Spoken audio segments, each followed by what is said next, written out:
Sarah J. Maas. Série Corte. Livro 1. Corte de Espinhos e Rosas. Capítulo 8. Fingi passear pelos jardins exóticos e silenciosos, enquanto marcava mentalmente os caminhos e os bons esconderijos, caso precisasse deles. Tamlin pegara minhas armas, e eu não era tão burro a ponto de torcer para encontrar ali um frecho no qual pudesse fazer uma arma. Mas o bodriedo férico estava carregado de facas. Devia ter um arsenal em algum lugar da propriedade. E se não houvesse, eu encontraria outra arma.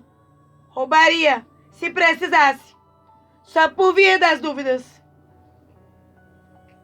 Durante uma inspeção na noite anterior, descobri que minha janela não tinha tranca. Sair e descer pelas trepadeiras não seria nada difícil. Eu havia subido em árvores o suficiente para não me incomodar com a altura. Não que eu planejasse escapar, mas era bom saber, pelo menos, como poderia fazê-lo, caso me sentisse desesperado bastante para arriscar. Eu não duvidava da afirmação de Tamlin de que o resto de Princeton era mortal para um humano. E se havia mesmo uma praga naquelas terras, eu estava melhor ali, por enquanto. Mas não aceitaria. Não podia simplesmente aceitar que deveria ficar ali para sempre, mesmo com a minha família sendo assistida. Não, sem tentar encontrar alguém que pudesse levar meu caso a Tamlin. Embora Lucien não lhe faria mal se alguém enfrentasse, se você tiver coragem, disse Alice para mim no dia anterior.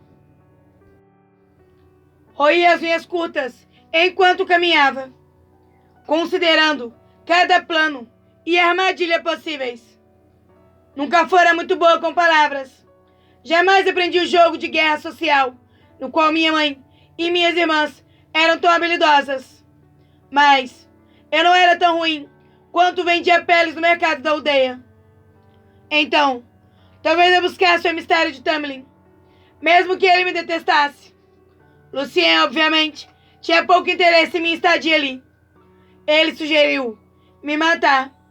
Talvez ficasse ansioso para me enviar de volta, para persuadir Tamlin a encontrar outra forma de cumprir o tratado, se é que havia uma. Segui na direção de um banco, em um recuo, cheio de dedaleiras, quando o som de passos sobre o cascalho preencheu o ar. 2 pares de pés leves e ágeis. Estiquei o corpo, olhando pelo caminho de onde tinha vindo, mas o caminho estava vazio. Eu me detive no limite de um campo aberto de ranúnculos murchos. O vibrante campo verde e amarelo estava aberto. Atrás de mim se erguia uma macieira brava, toda retorcida e gloriosamente florida. As pétalas das flores cobriam o banco, sombreando no qual eu estivera prestes a me sentar. Uma brisa fez os galhos farfalharem. Uma cachoeira de pétalas brancas flutuou para baixo como neve. Continuei verificando o jardim, o campo, com muita atenção, observando e ouvindo, em busca de sons daqueles 2 pares de pés. Não havia nada na árvore ou atrás dela. Uma sensação de formigamento percorreu minha espinha. Eu tinha passado tempo bastante no bosque para confiar em meus instintos. Alguém estava atrás de mim. Talvez 2 pessoas. Um leve farejar e uma risada baixa soaram perto, e meu coração saltou para a garganta. Lancei um olhar cuidadoso por cima do ombro, mas só pude ver uma luz prateada e brilhante que lampejou no meu campo visual. Precisava me virar. Precisava enfrentar. O cascalho estalou mais perto agora. O brilho no canto de meu olho ficou maior. separando-se em duas figuras pequenas, não maiores que minha cintura. Minhas mãos se fecharam em punhos. Fairy, a voz de Alice atravessou o jardim e deu um salto de espanto quando ela me chamou de novo. Fairy, almoço! Gritou. Alice. Eu me virei, um grito se formando em meus lábios para alertar Alice do que quer que estivesse atrás de mim. Mas as coisas brilhantes tinham sumido, junto às farejadas e as risadas, e me vi diante de uma estátua erodida de dois cordeiros felizes e saltitantes. Esfreguei o pescoço. Alice me chamou de novo.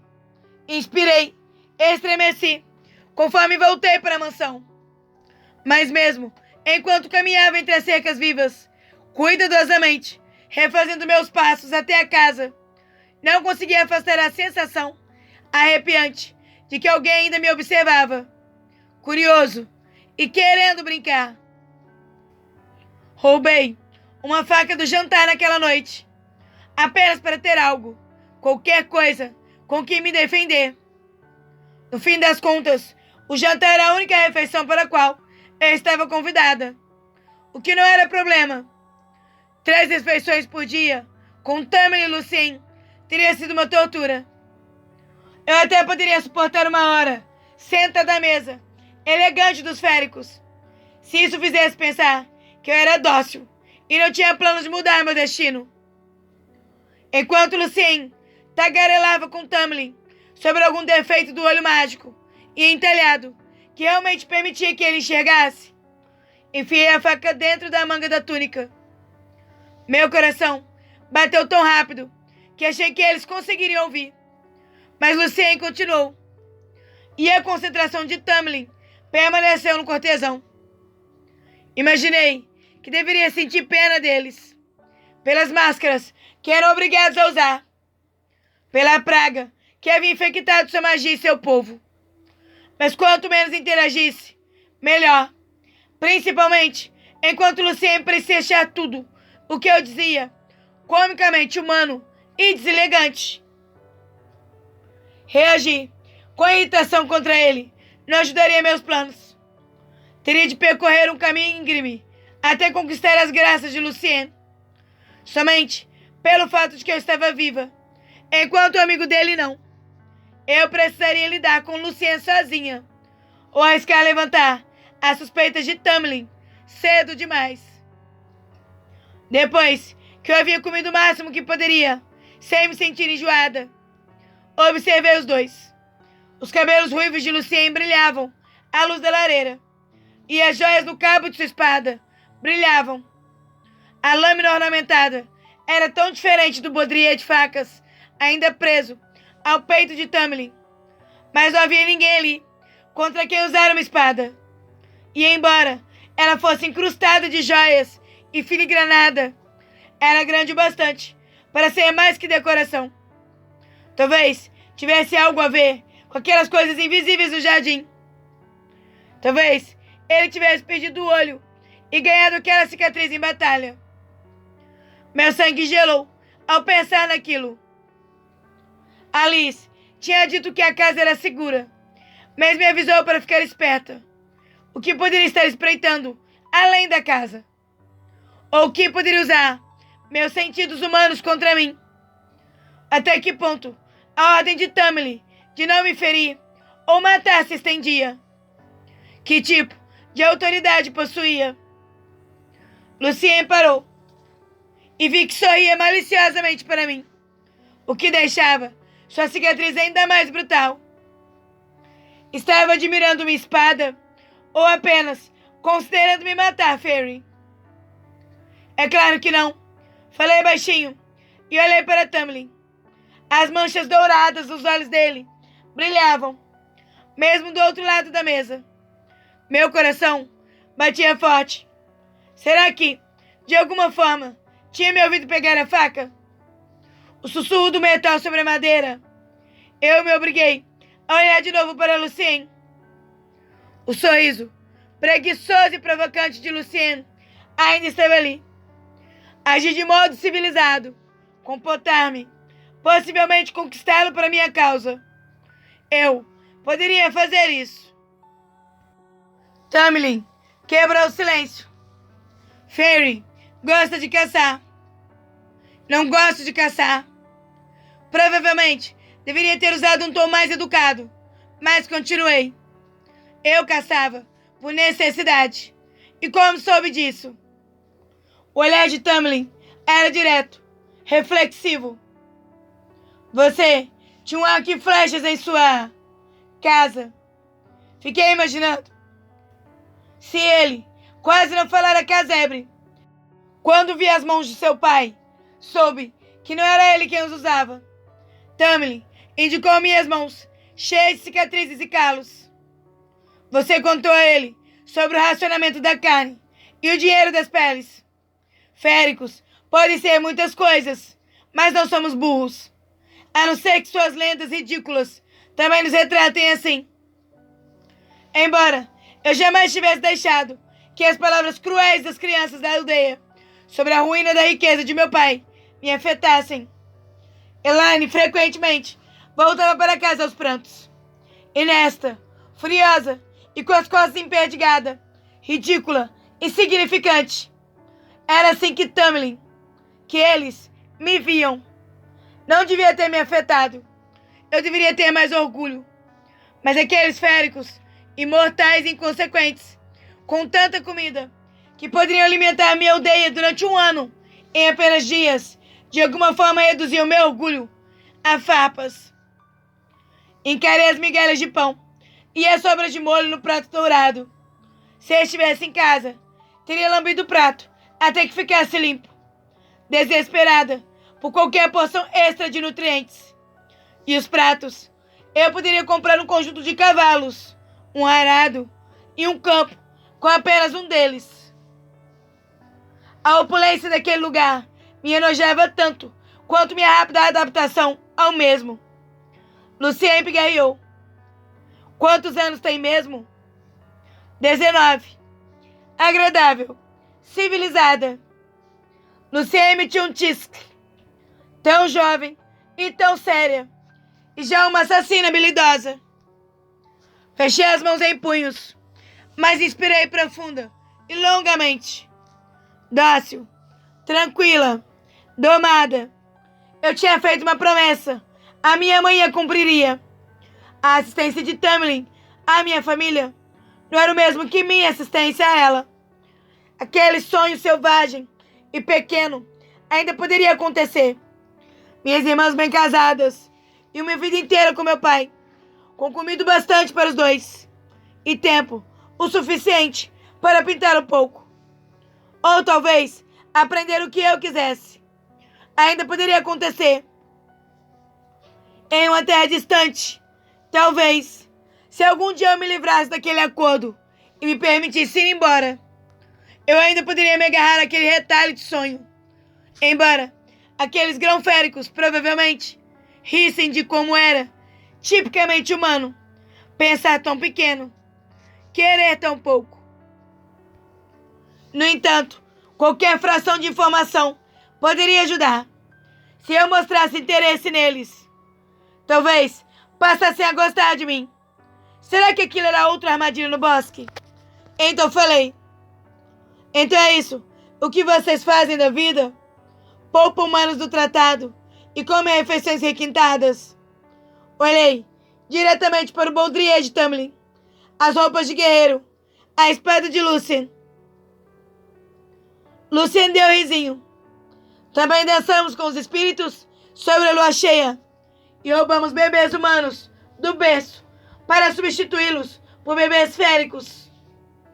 Sua... Interrompeu Tamlin, a voz baixa, mais grave. Sua mãe não contou nada sobre nós. Tamborilei na mesa, com o indicador, cravando as unhas curtas na madeira. Minha mãe não tinha tempo de me contar histórias. Eu podia revelar, pelo menos, essa parte de meu passado. Lucien, pelo menos uma vez, não riu.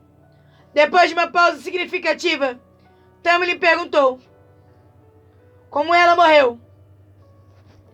Quando ergui a sobrancelha, ele acrescentou, um pouco mais baixo: não vi sinais de uma mulher mais velha em sua casa. Predador ou não, eu não precisava de sua piedade, mas respondi: tifo, quando eu tinha 8 anos. Levantei da cadeira para ir embora.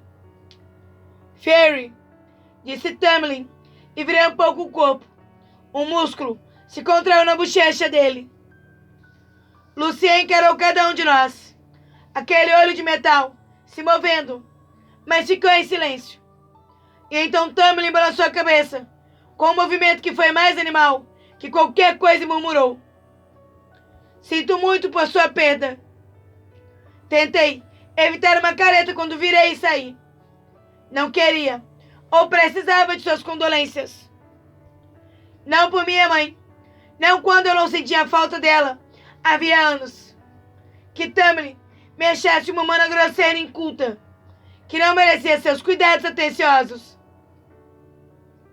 Seria melhor que eu persuadisse Lucien a falar com Tamlin a meu favor, e logo, antes que qualquer dos outros que eles haviam mencionado surgissem, ou aquela tal praga se espalhasse.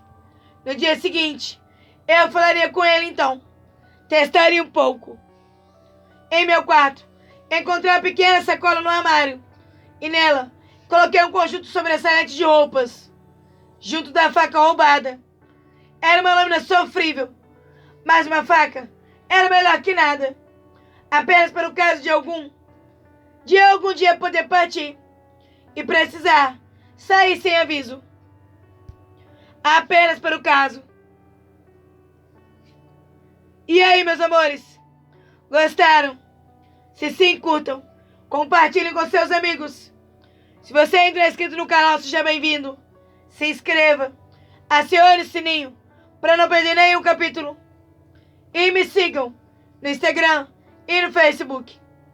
O link das minhas páginas estará na descrição, junto com o link do nosso grupo de WhatsApp, caso você queira participar. Beijos e até os próximos capítulos.